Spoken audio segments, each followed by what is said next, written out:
नमस्कार दोस्तों, स्वागत करते हैं आपका आपके अपने यूट्यूब चैनल में। दोस्तों, इस वीडियो में हम बौद्ध धर्म के बारे में कुछ इंपॉर्टेंट एमसीक्यूज करेंगे। तो चलिए वीडियो को शुरू करते हैं। पहला प्रश्न है, गौतम बुद्ध का जन्म कब हुआ था? इसका सही आंसर है 563 ईसा पूर्व। गौतम बुद्ध का जन्म कपिलवस्तु के निकट लुम्बिनी में 563 ईसा पूर्व में हुआ था। उनके पिता सुधोधन शाक्यगण के प्रधान थे तथा माता महामाया देवी कोलीय गणराज यानी कोलीय वंश की कन्या थी। 29 वर्ष की अवस्था में उन्होंने गृह त्याग दिया था, जिसे बौद्ध ग्रंथों में महाभिनिष्क्रमण की संज्ञा दी गई है। दोस्तों, उनकी माता का नाम माया देवी था। अगला प्रश्न है, बुद्ध के जीवन की किस घटना को महाभिनिष्क्रमण के रूप में जाना जाता है? इसका सही आंसर है उनका गृह त्याग। गौतम बुद्ध की माँ किस वंश से संबंधित थी? तो इसका सही आंसर है कोलीय वंश की। बुद्ध का जन्म हुआ था कहाँ पर हुआ था? लुम्बिनी में। निम्न में से कौन सा नाम बुद्ध का दूसरा नाम है? तो इस निम्न में से कोई नहीं। गौतम के बचपन का नाम सिद्धार्थ था। इन्हें साकी मुनि, तथागत आदि नामों से जाना जाता है। आदि गुरु शंकराचार्य को प्रच्छन्न बौद्ध या छिपा हुआ बुद्ध मार्गी कहा जाता था। अतः पार्थ, प्रच्छन्न, मिहिर, गुड़ाकोर, केश भगवान बुद्ध के अन्य नाम नहीं है। इस प्रकार अभिष्ट विकल्प ई है, किंतु छत्तीसगढ़ लोक सेवा आयोग ने अपने प्रारंभिक एवं संशोधित दोनों ही उत्तर पत्रिकाओं में इस प्रश्न का उत्तर भी जारी किया है। निम्नलिखित में से किस राजवंश के अभिलेख से इस परंपरा का समर्थन होता है कि लुम्बिनी साक्य मुनि बुद्ध का जन्म स्थान था? इसका सही आंसर है मौर्य। मौर्य वंशीय शासक अशोक के रुमनदेई अभिलेख से सूचना मिलती है कि साक्य मुनि बुद्ध का जन्म लुम्बिनी में हुआ था। इस अभिलेख के अनुसार अशोक राज्याभिषेक के 20 वर्ष के बाद यहाँ आया था और उसने उस स्थान की पूजा की थी जहाँ साक्य मुनि बुद्ध का जन्म हुआ था। साथ ही इस अभिलेख में लुम्बिनी के बुद्ध का जन्म स्थल होने के कारण इसे कर छूट प्रदान करने की घोषणा का भी उल्लेख है। निम्नलिखित में से कौन सा एक अशोक का अभिलेख इस परंपरा की पुष्टि करता है कि गौतम बुद्ध का जन्म लुम्बिनी में हुआ था? तो इसका सही आंसर रुमनीदेई स्तंभ अभिलेख। निम्नलिखित में से किस राजा के एक अभिलेख से सूचना मिलती है कि साक्य मुनि बुद्ध का जन्म लुम्बिनी में हुआ था? जिसका सही आंसर अशोक। महात्मा बुद्ध का महापरिनिर्वाण कहाँ हुआ था? जिसका सही आंसर है कुशीनगर में। बौद्ध धर्म का प्रचार करते हुए महात्मा बुद्ध मल्लो की राजधानी पावा पहुंचे, जहाँ वे चुंद नामक लुहार की आम्र वाटिका में ठहरे। उसने बुद्ध को सुकर मध्य खाने को दिया। इससे उन्हें रक्तातिसार हो गया और भयानक पीड़ा उत्पन्न हुई। इस वेदना के बाद भी वे कुशीनगर मल्ल गणराज की राजधानी पहुँचे। यहीं 483 ईस्वी पूर्व में 80 वर्ष की अवस्था में उन्होंने शरीर त्याग दिया। बौद्ध ग्रंथों में इसे महापरिनिर्वाण भी कहा जाता है। गौतम बुद्ध का महापरिनिर्वाण किस राज्य में हुआ था? वह है तो मल्ल राज्य में। महात्मा बुद्ध का महापरिनिर्वाण किस गणतंत्र में हुआ था? मल्लों के। गौतम बुद्ध ने किस स्थान पर निर्वाण प्राप्त किया था? तो बौद्ध धर्म में सांसारिक दुखों से मुक्ति या दुख निरोध को ही निर्वाण माना गया। बुद्ध को सांसारिक दुखों से मुक्ति यानी निर्वाण ज्ञान की प्राप्ति के समय प्राप्त हुआ, जो कि बोध गया हुआ था। तो इसमें से कोई भी ऑप्शन सही नहीं है दोस्तों। महापरिनिर्वाण मंदिर अवस्थित है, कहाँ अवस्थित है? कुशीनगर में।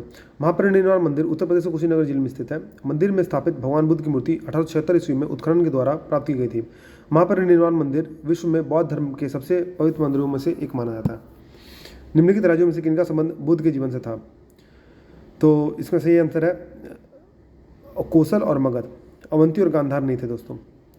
विकल्प में दिए गए महाजनपदों में से कोसल एवं मगध महाजनपदों का संबंध बुद्ध के जीवन से था। गौतम बुद्ध ने अपनी शिक्षा का प्रचार प्रसार हेतु मगध एवं कोसल दोनों राज्यों में भ्रमण किया था।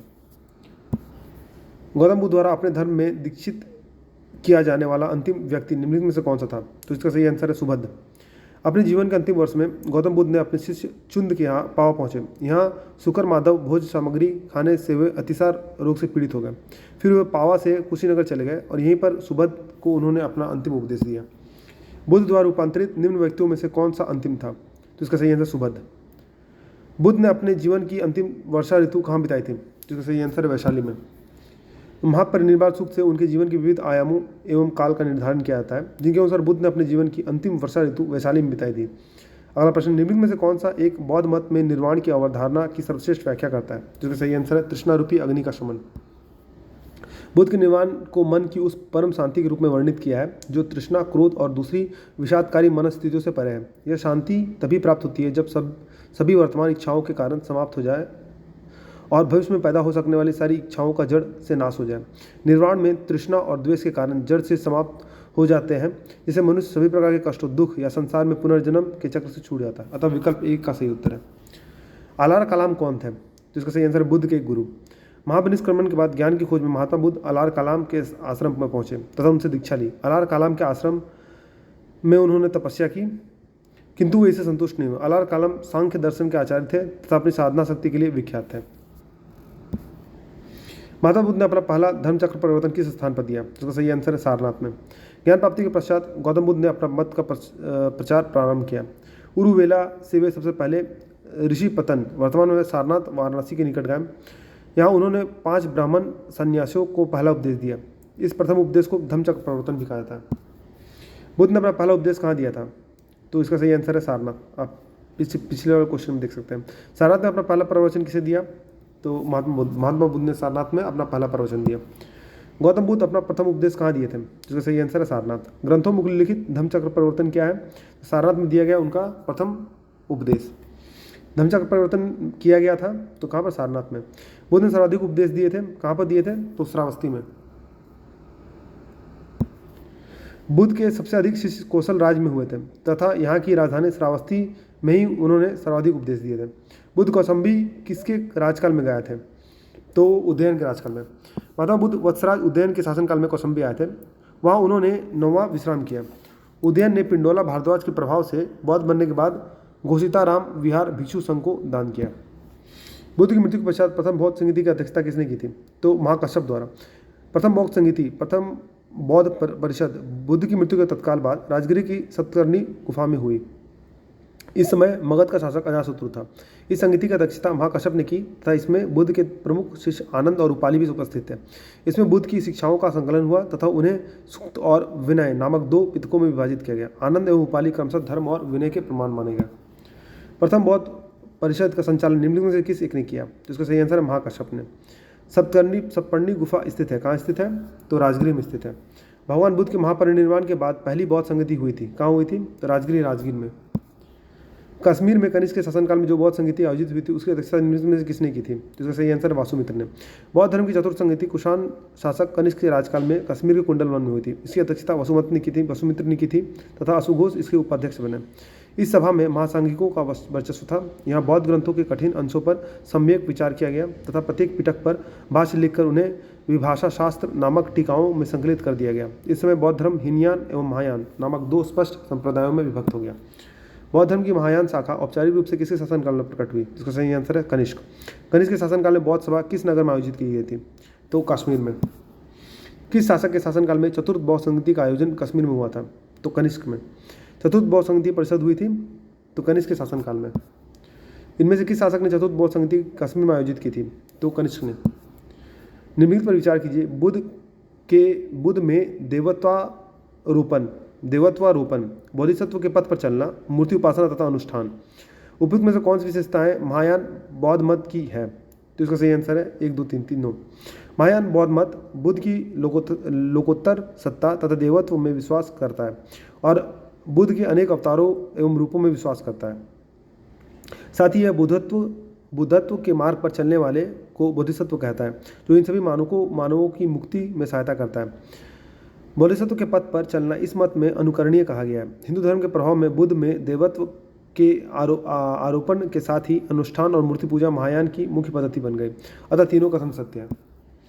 निम्नलिखित 4 स्थानों में हुई बौद्ध संगतियों का सही कालानुक्रम नीचे दिए गए कूट से ज्ञात कीजिए। तो इसका सही ऑप्शन है डी, यानी कि पहले राजगिरी में हुआ, फिर वैशाली में हुआ, फिर पाटलिपुत्र में हुआ, फिर कुंडलवन में हुआ। प्रथम बौद्ध संगति बुद्ध की मृत्यु के तत्काल बाद मगध नरेश अजातशत्रु के कार्यकाल में राजगिर में अथवा राजगिर स्थित सप्तपर्णी गुफा में संपन्न हुआ था। द्वितीय बौद्ध संगति का आयोजन कालाशोकों के शासनकाल में बुद्ध की मृत्यु के बाद के 100 वर्ष के बाद वैशाली में किया गया। तृतीय बौद्ध संगति मौर्य सम्राट अशोक के शासनकाल में पाटलिपुत्र में हुई थी। मोगलीपुत्र इसके अध्यक्ष थे। चौथी बुद्ध संगति कनिष्क के शासनकाल में कुंडलवन कश्मीर में हुई। इसकी अध्यक्षता वसुमित्र के एवं उपाध्यक्षता अशुघोष ने की थी। द्वितीय बौद्ध समिति का आयोजन कहाँ हुआ था? जिसका सही आंसर वैशाली में। तृतीय बौद्ध सभा का आयोजन किस स्थान पर हुआ था? जिसका सही ऑप्शन है पाटलिपुत्र में। प्रथम बौद्ध समिति का आयोजन हुआ था कहाँ पर? अजातशत्रु के शासनकाल में। निम्नलिखित में से किस नगर में प्रथम बौद्ध सभा आयोजित की गई थी? तो इसका सही आंसर राजगीर में। निम्नलिखित में से किस शासक ने द्वितीय बौद्ध सभा का आयोजन किया था? तो इसका सही आंसर है कालाशोक ने। बुद्ध के जीवन की 4 महत्वपूर्ण घटनाओं को उनसे संबंधित 4 स्थानों का नीचे उल्लेख है। इन 2 स्तंभों 1 और 2 में अंकित है, आपको इनका सुमेल करना है। तो उनका जो जन्म हुआ था दोस्तों वो लुम्बिनी में हुआ था और उनकी जो ज्ञान प्राप्ति हुई थी वो बोधगया में हुई थी। प्रथम प्रवचन सारनाथ में दिया गया था और निधन कुशीनगर में हुआ था। इसके अनुसार सी ऑप्शन सही है। भारतीय कला में बुद्ध के जीवन की किस घटना का चित्रण मृग सहित चक्र द्वारा हुआ है? तो सही आंसर है प्रथम उपदेश। भारतीय कला में बुद्ध के जीवन का प्रथम उपदेश का चित्रण मृग सहित चक्र में द्वारा हुआ है। बुद्ध ने अपना प्रथम उपदेश सारनाथ में मृग दाव या हरिण वन में दिया था। सूची को सूची 2 के साथ सम्मिलित करना है, तो सूचियों के नीचे दिए गए कूट से सही उत्तर को चुनना है। सूची 1 में चिन्ह है, सूची 2 में उसका अर्थ है। तो दोस्तों जो जन्म हुआ था उसका अर्थ है कमल, जो प्रथम प्रवचन हुआ था उसका अर्थ है धम्मचक्र परिवर्तन, महाबोधि यानी बोधि वृक्ष, और त्याग यानी घोड़ा। तो इसमें डी ऑप्शन सही है। करमापा लामा तिब्बत के प्रमुख बुद्ध संप्रदाय के किस वर्ग का है? तो इसका सही आंसर है कंगयूपा। माता बुद्ध के संबंध में निम्नलिखित कथनों में से कौन सा सही है? उनका जन्म कपिलवस्तु में हुआ था, ये सही है। उन्होंने बौद्ध ज्ञान में ज्ञान प्राप्त किया, ये भी सही है। उन्होंने वैदिक धर्म को अस्वीकार किया था, ये भी सही है। और उन्होंने आर्य सत्य का प्रचार किया था, तो ये भी सही है। इसमें 4 ऑप्शन सही है दोस्तों, क्योंकि उपयुक्त सभी कथन सही है। बौद्ध गया में महाबोधि मंदिर बनाया गया था, जहाँ गौतम बुद्ध को ज्ञान प्राप्त हुआ था। बौद्ध गया में 6 वर्ष की साधना के पश्चात 35 वर्ष की आयु में महात्मा बुद्ध को वैशाख पूर्णिमा की रात को एक पीपल के वृक्ष के नीचे ज्ञान प्राप्त हुआ था। बौद्ध गया में बोधि वृक्ष अपने वंश की इस पीढ़ी का है, तो किस पीढ़ी का? पंचम पीढ़ी का है। महाबोधि मंदिर स्थित वर्तमान बोधि वृक्ष वह नहीं है जिसके नीचे बैठकर महात्मा बुद्ध को ने ज्ञान प्राप्त किया था। वेदांत के अनुसार उस मूल वृक्ष को 7वीं शताब्दी में सम्राट शशांक ने नष्ट करा दिया था। वर्तमान वृक्ष जिसे हम देख रहे हैं वो 5वीं पीढ़ी का वृक्ष है, जिसे अलेक्जेंडर कनिंघम ने लगवाया था। यह वृक्ष पूरी तरह से संरक्षित है और केवल इससे गिरी हुई पत्तियों को ही छूने एवं उठाने का अधिकार है। निम्नलिखित में से कौन सा बौद्ध पवित्र स्थल निरंजना नदी तट पर स्थित था? तो बौद्ध गया। पवित्र बौद्ध स्थल बौद्ध गया, जहाँ गौतम बुद्ध को सर्वप्रथम ज्ञान प्राप्त हुआ था, निरंजना नदी पर स्थित है। आधुनिक फल्गु नदी को ही पूर्व में निरंजना के नाम से जाना जाता था। यह नदी 2 छोटी धाराओं निरंजना और मोहना के मिलने के बाद बनती है। बुद्ध के उपदेश किससे संबंधित है?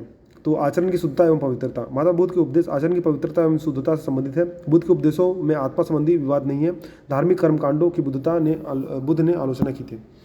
निम्नलिखित में से कौन बुद्ध के जीवन काल में ही संघ प्रमुख होना चाहता था? जो सही आंसर है देवदत्त। देवदत्त बुद्ध का चचेरा भाई था। वह पहले उनका अनुगत बना और फिर उनका ही विरोधी बन गया। वो बौद्ध संघ से बुद्ध को हटाकर स्वयं ही संघ का प्रधान बनना चाहता था, किंतु उसे इसमें सफलता नहीं मिली। वस्तुतः देवदत्त उसी दिन से संघ का प्रधान बनने की सोचने लगा था जब से वो पहले भिक्षु बना था।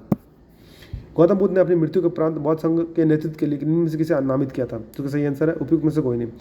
कुशीनारा में मल्लों की सालवन में विश्राम के दौरान अपनी मृत्यु से पूर्व बुद्ध ने भिक्षुओं को निकट बुलाकर धर्मोपदेश दिया। आनंद, शायद तुम ऐसा सोचो कि हमारे शास्ता चले गए, अब हमारा शास्ता नहीं है। आनंद, ऐसा मत समझना, मैंने जो धर्म और विनय किए हैं मेरे बाद वे ही तुम्हारे शास्ता होंगे। इस प्रकार स्पष्ट है कि बुद्ध ने अपनी मृत्यु के उपरांत बौद्ध संघ के नेतृत्व के लिए किसी को नामित नहीं किया था, बल्कि अपने उपदेशों, धर्म और विनय को ही मार्गदर्शक बताया था।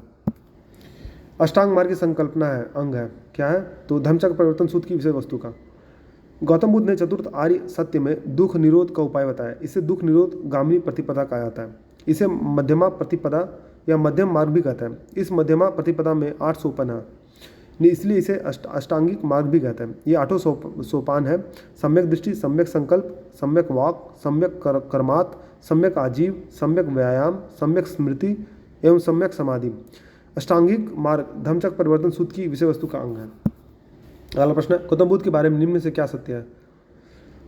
तो दोस्तों इसमें कोई भी ऑप्शन नहीं है। महात्मा बुद्ध कर्म सिद्धांत में विश्वास करते थे। वे आत्मा में विश्वास न करते हुए भी पूर्ण जन्म में भी विश्वास करते थे। बुद्ध के अनुसार चरित्र कर्म का ही पूर्ण जन्म होता है। वे निर्वाण प्राप्ति में भी विश्वास करते थे, किंतु ईश्वर की सत्ता में भी विश्वास नहीं करते थे। अतः कथन 1 और 3 सही है, जो किसी विकल्प में नहीं है। बौद्ध संघ में भिक्षुणी के रूप में स्त्रियों के प्रवेश की अनुमति बुद्ध द्वारा दी गई थी। तो वैशाली में अपने प्रिय शिष्य आनंद के कहने पर बुद्ध ने वैशाली में स्त्रियों को बौद्ध संघ में भिक्षुणी के रूप में प्रवेश की अनुमति प्रदान की थी। बौद्ध संघ में सर्वप्रथम शामिल होने वाली स्त्री महाप्रजापति गौतमी थी। त्रिपिटक क्या है? तो बुद्ध के उपदेशों का संग्रह है। त्रिपिटक बौद्ध ग्रंथों में सर्वाधिक महत्वपूर्ण है। बुद्ध की मृत्यु के बाद उनकी शिक्षाओं को संकलित कर 3 भागों में बांटा गया। इन्हीं को त्रिपिटक कहते हैं। यह विनय पिटक संघ संबंधी नियम तथा आचार की शिक्षाएं, सूत्र पिटक धार्मिक सिद्धांत और अभिधाम पिटक दार्शनिक सिद्धांत। त्रिपिटक ग्रंथ किस धर्म से संबंधित है? तो वो बौद्ध धर्म से। त्रिपिटक किसकी धार्मिक पुस्तक है? तो वो बौद्ध की है।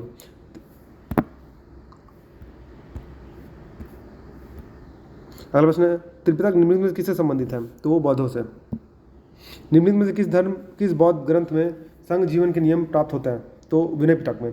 यम बुद्ध पिटक से संबंधित है, तो अभिधाम पिटक। अभिधम पिटक में दार्शनिक सिद्धांतों का संग्रह मिलता है। यह प्रश्नोत्तर के रूप में है। अभिधम के अंतर्गत 7 ग्रंथ सम्मिलित हैं: धम संगिनी, विभंग, धातुकथा, युगल पंचती, कथावस्तु, यमक तथा पट्टान। निम्नलिखित में से किस बौद्ध साहित्य में महात्मा बुद्ध के नैतिक एवं सिद्धांत संबंधित प्रवचन संकलित हैं? तो सूत पिटक में। सूत पिटक में महात्मा बुद्ध के नैतिक एवं सिद्धांत संबंधित प्रवचन संकलित है, अर्थात इसमें बौद्ध धर्म के सिद्धांत एवं उपदेश संग्रह है। जबकि विनय पिटक में संघ संबंधी नियम तथा दैनिक जीवन संबंधी आचार विचारों, विधि निषेधों आदि का संग्रह है। जातकों में बुद्ध के पूर्व जन्मों की कहानी का संग्रहित है। बौद्ध धर्म में त्रिरत्न का क्या अभिप्राय है? तो बुद्ध धम्म संघ। बुद्ध धम्म एवं संघ बौद्ध धर्म के त्रिरत्न है। बुद्ध की मृत्यु के बाद उनकी शिक्षाओं को संकलित कर 3 भागों में बांटा गया। इन्हीं को त्रिपिटक कहा जाता है। यह विनय पिटक, सूत पिटक एवं अभिधम पिटक। प्राचीन भारत के बौद्ध मठों पवरन नामक समारोह आयोजित किया जाता था, जो क्या था? वर्षा ऋतु के दौरान मठों में प्रवास के समय भिक्षुओं द्वारा किए गए अपराधों की स्वीकारोक्ति का अवसर होता था। वर्षा ऋतु के समय 4 महीने बौद्ध भिक्षु बौद्ध महावीरों में निवास करते थे। इस समय धर्म प्रचार का कार्य स्थगित रहता था। वर्षा ऋतु की समाप्ति पर जब पुनः धर्म प्रचार कार्य प्रारंभ होता था तो बौद्ध भिक्षु पवरन नामक समारोह आयोजित करते थे, जिसमें पीछे किए गए कार्यों पर विचार करते हुए आगे की गई कार्य योजनाएं बनाई जाती थी। इसके अतिरिक्त भिक्षु इस समारोह में अपने द्वारा किए गए अपराधों को स्वीकार करते थे। अशोकाराम विहार निम्नलिखित में किस स्थान पर स्थित है? तो सही आंसर पाटलिपुत्र। प्रसिद्ध बौद्ध ग्रंथ महावंश के अनुसार मौर्य शासक अशोक ने पाटलिपुत्र में अशोकाराम विहार को निर्मित करवाया था। इस विहार का निर्माण इंद्रगुप्त नामक थेर भिक्षु के निरीक्षण में हुआ था। तीसरी बौद्ध संगति सभा भी अशोक के समय में ही हुई थी। विश्व का सबसे ऊंचा कहा जाने वाला विश्व शांति स्तूप बिहार में कहाँ है? तो इसका सही आंसर है राजगीर में। बिहार में राजगीर की पहाड़ी में 400 मीटर की ऊंचाई पर स्थित शांति स्तूप विश्व का सबसे ऊंचा कहा जाने वाला विश्व शांति स्तूप है। बुद्ध की 80 फुट बड़ी प्रतिमा जो बोधगया में निर्मित की गई थी, किनके द्वारा? तो जापानियों के द्वारा। बुद्ध की 80 फुट ऊंची बोधगया में स्थित प्रतिमा लाल ग्रेनाइट एवं बलुई पत्थर से निर्मित है, जिसके निर्माण में 7 वर्ष का समय लगा था। यह प्रतिमा जापान के दाई जोक्यो संप्रदाय के सहयोग द्वारा निर्मित की गई थी। सर्वप्रथम स्तूप का शब्द कहाँ मिलता है? तो ऋग्वेद में। सर्वप्रथम स्तूप का वर्णन ऋग्वेद में प्राप्त होता है। इसके अतिरिक्त अथर्ववेद, वाजसनेयी संहिता, तैत्तरीय ब्राह्मण संहिता, पंचविंश ब्राह्मण आदि ग्रंथों में से स्तूप के संबंध में जानकारी मिलती है। स्तूप का शाब्दिक अर्थ है किसी वस्तु का ढेर। वह स्तूप स्थल जिसका संबंध भगवान बुद्ध के जीवन के किसी घटना से नहीं रहा है, वह है? तो इसका सही आंसर है सांची। बोधगया का स्तूप स्थल बुद्ध की ज्ञान प्राप्ति से, सारनाथ का धम्म चक्र प्रवर्तन से, कुशीनगर एवं कुशीनारा बुद्ध की मृत्यु संबंधित, जबकि सांची बुद्ध के जीवन की किसी विशेष घटना संबंधित नहीं है। निम्नलिखित स्तूपों का सही तैथिक क्रम या कालानुक्रम क्या है? तो दोस्तों इसमें डाउट है। भैरुत एवं सांची के स्तूप की स्थापना मौर्य शासक अशोक के शासनकाल में हुई थी। कुछ ऐतिहासिक स्रोत धमेक स्तूप का निर्माण काल भी अशोक के शासनकाल को ही मानते हैं। अमरावती स्तूप का निर्माण सातवाहन के समय में हुआ था। भैरुत, सांची एवं धमेक स्तूप के निर्माण क्रम निर्धारित करना संभव नहीं है। अनात्मवाद सिद्धांत है, क्या है? तो बौद्ध दर्शन का। बौद्ध दर्शन में अनात्मवाद का सिद्धांत गौतम बुद्ध के प्रतीतय समुत्पाद के सिद्धांत से ही सिद्ध होता है। इसे नैरात्मवाद भी कहा जाता है। कुछ विचारकों के मतानुसार अनात्मवाद का सिद्धांत केवल आत्मा पर लागू होता है। वस्तुतः इसे आत्मा और भौतिक जगत दोनों की ही व्याख्या होती है। जब गौतम बुद्ध सर्व अनात्मक कहते हैं तो इसका अर्थ है कि किसी नित्य चेतन या जड़ तत्व का अस्तित्व नहीं है, न तो आत्मा नामक नित्य द्रव का अस्तित्व है और न ही भौतिक पदार्थ नामक जड़ द्रव्य का। द्रव्यता, एकता, तादात्म्यता और नित्यता आदि कल्पना मात्र है। संसार अस्थिर है और क्षणिक है का निम्न में से किससे संबंध है?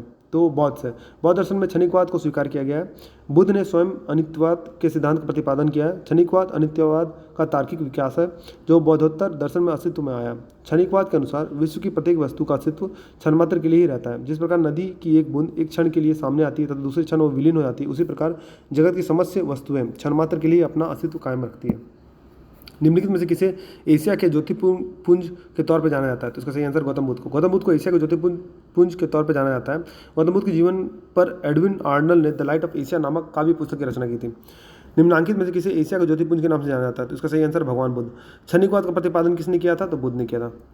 क्षणिकवाद का सिद्धांत बौद्ध दर्शन संबंधित है। क्षणिकवाद अनित्यवाद का तार्किक विकास है जो बौद्धोत्तर दर्शन में अस्तित्व में आया था। बुद्ध के अनुसार संसार में कुछ भी स्थायी नहीं या नित्य नहीं है, यहाँ तक कि आत्मा भी नित्य सत्ता नहीं है। यह उल्लेखनीय है कि गौतम बुद्ध ने स्वयं अस्थायित्ववाद तथा क्षणिकत्व में भेद किया है। उन्होंने आत्मा को क्षणिक तथा भौतिक वस्तुओं को अनित्य कहा है।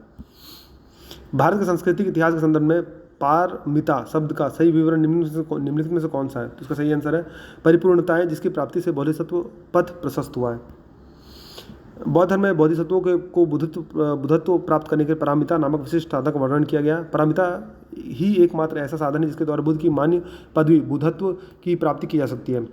बोधिचर्यावतार में आचार्य शांतिदेव कहते हैं कि जो साधक बुद्धत्व की प्राप्ति के लिए यत्नवान है तो अर्थात जो बोधिसत्व है उसे पारमिताओं यानी दान पारमिता, शील पारमिता, शांति पारमिता, वीर्य पारमिता और ध्यान पारमिता तथा प्रज्ञा पारमिता को ग्रहण करना चाहिए।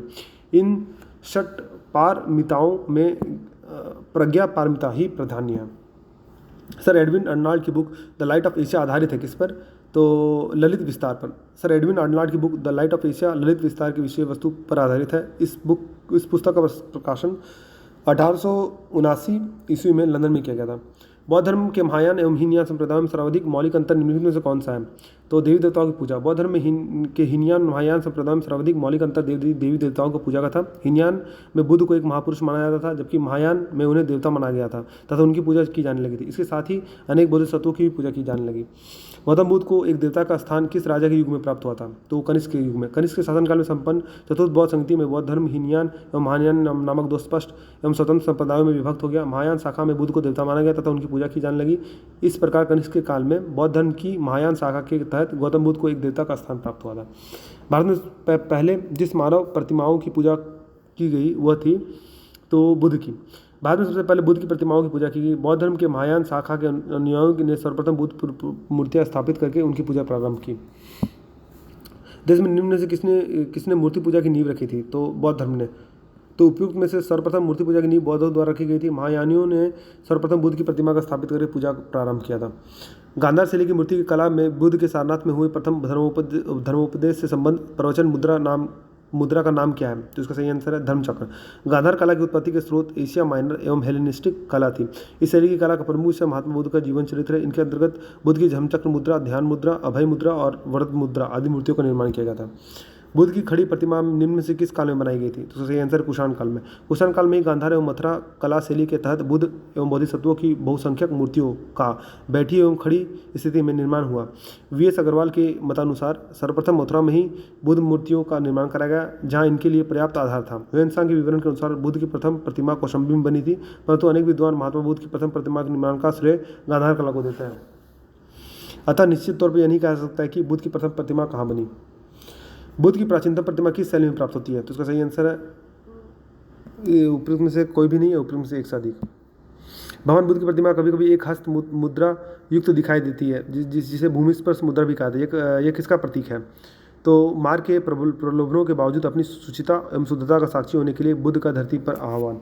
बुद्ध की भूमि स्पर्श मुद्रा से तात्पर्य अपने तप की शुचिता और निरंतरता को बनाए रखने से है। बुद्ध की भूमि स्पर्श मुद्रा मार कामदेव के प्रलोभनों के बावजूद अपनी शुचिता और शुद्धता का साक्षी होने के लिए बुद्ध का धरती का आह्वान को प्रदर्शित करती है। भूमि स्पर्श मुद्रा की सारनाथ बुद्ध की मूर्ति संबंधित है। किससे संबंधित है? गुप्त काल से। भूमि स्पर्श मुद्रा की सारनाथ की मूर्ति गुप्त काल से संबंधित है। इसकी आध्यात्मिक अभिव्यक्ति, गंभीर मुस्कान और शांत ध्यानमग्न मुद्रा भारतीय कला की सर्वोच्च सफलता का प्रदर्शन करती है।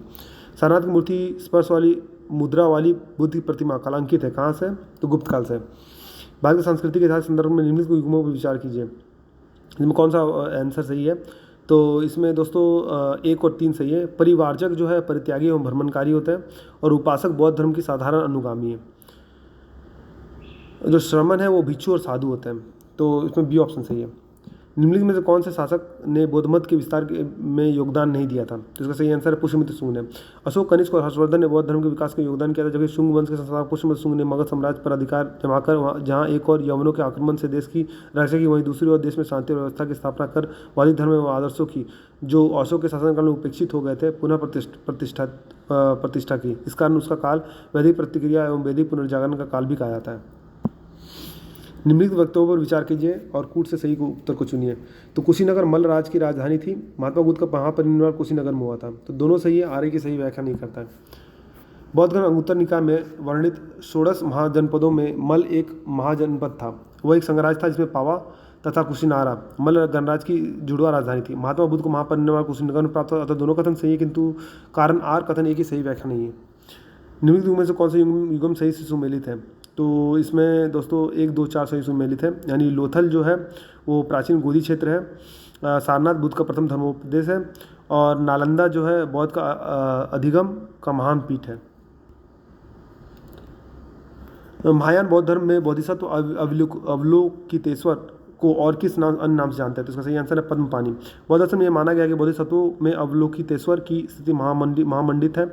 उन लोगों ने यह निश्चय किया था कि वे तब तक बुद्ध नहीं बनेंगे जब तक वो किसी सभी मनुष्यों का निर्माण नहीं प्राप्त हो जाता है। वस्तुतः बौद्ध धर्म पर हिंदू धर्म का प्रभाव परिलक्षित होता है। अवलोकितेश्वर नारायण या पद्मपाणि विष्णु का भी एक नाम है। भारत के धार्मिक इतिहास के संदर्भ में निम्नलिखित कथनों पर विचार कीजिए। तो इसमें बी ऑप्शन सही है दोस्तों, यानी लोकोत्तरवादी संप्रदाय बौद्ध धर्म के महासंघिक संप्रदाय की एक शाखा थी। महासंघिकों द्वारा बुद्ध के देवत्वारोपण ने महायान बौद्ध धर्म को प्रोत्साहित किया था। भारतीय इतिहास के संदर्भ में निम्नलिखित में से कौन सा भावी बुद्ध है जो संसार की रक्षा हेतु अवतरित होंगे? तो इसका सही आंसर है मैत्रेय।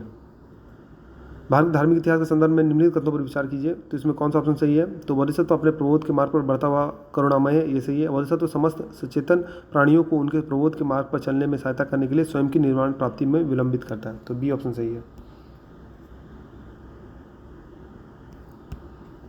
बोधिसत्व पद्मपाणि का चित्र सर्वाधिक प्रसिद्ध और प्राय चित्रित चित्रकारी है जो कहाँ पर है? अजंता में है।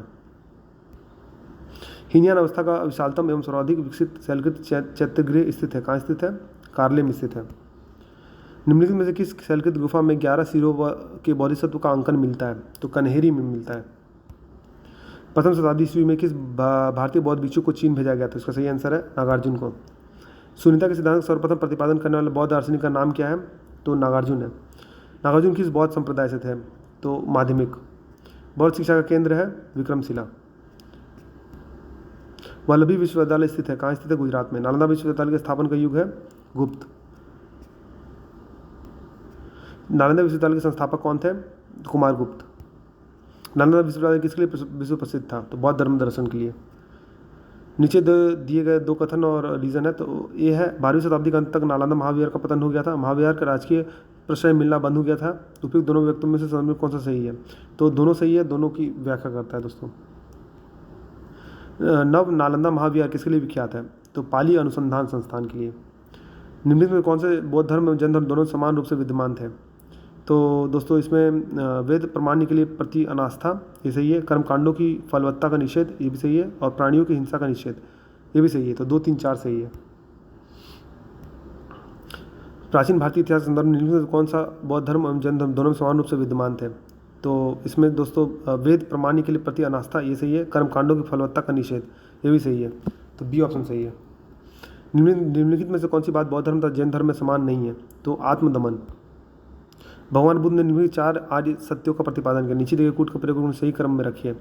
तो दोस्तों सबसे पहले दुख है, उसके बाद दुख का कारण है, फिर दुख का निरोध है और दुख निरोध का मार्ग है। दुख का निरोध है और दुख निरोध का मार्ग है। तो ये ऑप्शन सही है। बौद्ध धर्म तथा जैन धर्म दोनों ही धर्म विश्वास करते हैं कि कर्म तथा पुनर्जन्म के सिद्धांत सही है। बौद्ध धर्म के दर्शकों में विचार करना है दोस्तों। कथन ए में पुनर्जन्म नहीं होता है, कथन आर में आत्मा की सत्ता नहीं है। तो इसमें ए गलत है किंतु आर सही है। बौद्ध धर्म के विषय में कौन सा कथन सही है? तो इसमें तीनों कथन सही थे। उसने वर्ण एवं जाति को अस्वीकार नहीं किया था। उसने ब्राह्मण वर्ग की सर्वोच्च सामाजिक कोटि को चुनौती दी थी। उन्हें कुछ एक शिल्पों का निम्न माना। बौद्ध धर्म के विस्तार के कारणों में सम्मिलित है। कौन सम्मिलित है? तो 4 सम्मिलित है। धर्म की सादगी, दलितों के लिए विशेष अपील, धर्म की मिशनरी भावना, स्थानीय भाषा का प्रयोग और दार्शनिक द्वारा वैदिक भावना की दृढ़ता। आरंभिक मध्ययुगीन समय में बौद्ध धर्म का पतन किन कारणों से शुरू हुआ? तो दोस्तों उस समय तक बुद्ध विष्णु के अवतार समझे जाने लगे और वैष्णव धर्म का हिस्सा बन गए। भारत के धार्मिक इतिहास के संदर्भ में निम्नलिखित कथनों पर विचार कीजिए। तो इसमें सौनतांत्रिक तथा सम्मितीय जैन मत के संप्रदाय थे और सर्वास्तिवादियों की मान्यता थी कि दृग्विषय फिनोमिना के अवयव पूर्णतः क्षणिक नहीं अपितु अव्यक्त के रूप से सदैव विद्यमान रहते हैं। तो केवल 2 सही है। निम्नलिखित कथनों पर विचार कीजिए। चैत्र विहार के में क्या अंतर से चुनिए? तो चैत्र पूजा स्थल होता है जबकि विहार निवास स्थान।